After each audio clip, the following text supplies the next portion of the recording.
I'm here today at the Hammer Strength Clinic. Today I talked about NBA 101, and what I wanted to show was how NBA players train and why they do the things they do and how we motivate them, how we keep them accountable, and it's kind of a whole different animal you're dealing with. We talked about accountability, we talked about motivation, different techniques to use on guys, and basketball specifically. Each sport has a mentality. You know, if you're working with football, football has a mentality. Well, basketball has a mentality all of its own. And once you understand that mentality of a basketball player, then you can understand better how to motivate them, how to keep them accountable, and how to get them to do the things you want them to do. So those are some of the things that we touched on.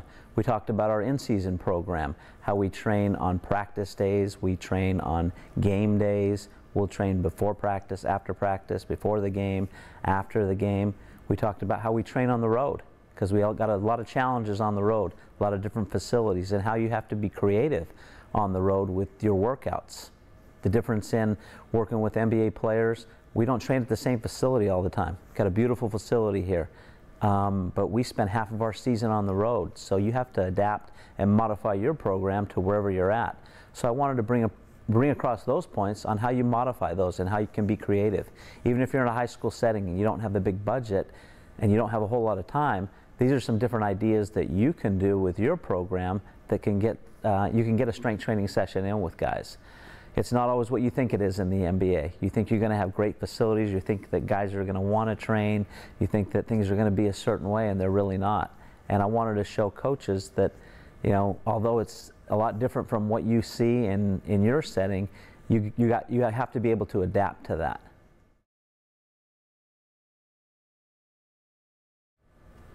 You know, specifically for basketball, our goal with our guys is not to make them a better weightlifter or a better power lifter. You don't see any record boards in our weight room that show how much a guy bench pressed or squatted.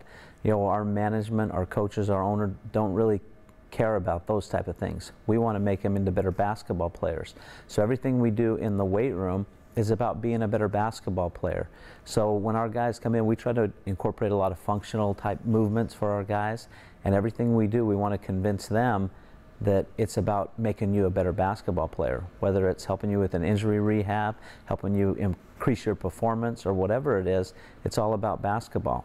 If you walk around our facility, we've created a basketball atmosphere in there. We've got pictures of all of our guys that are not only strength training, but they're also playing basketball, and with a quote on for each guy.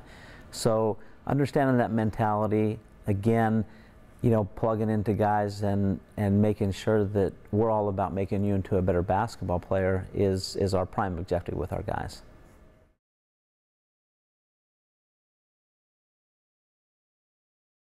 So flexibility is really important for us. We do some type of flexibility work every day with our guys, whether it's flexibility training before practice, post-practice flexibility on game days like today. We'll have guys that will do flexibility training probably at least twice today. They'll do it at shoot around, and then they'll do it before the game. And then we'll have guys that'll come in after the game and do some flexibility work. So we want to make it part of their daily routine to do some type of flexibility work. For us, the more flexible you are, the less chance you have of being injured. And you know, normally the more flexible guys are, you're better athletes.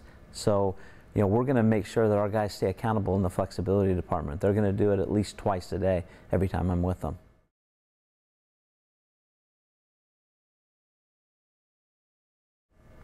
In our strength training with our guys, we try to get them handling a medicine ball just like a basketball.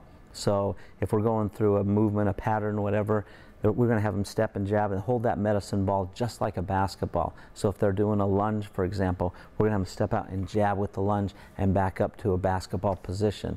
So every functional movement that we do in there, we want them to think about how it relates on a basketball court. Whether they're doing a step up, for example, we're going to have them step and raise the ball up, kind of like they're going in for a layup. So we're going to try to teach those movements as they go as well. Stepping into a lunge, all kinds of different things. Whatever way we can be creative with the ball or movements with guys in the weight room, we try to do and get them thinking about basketball.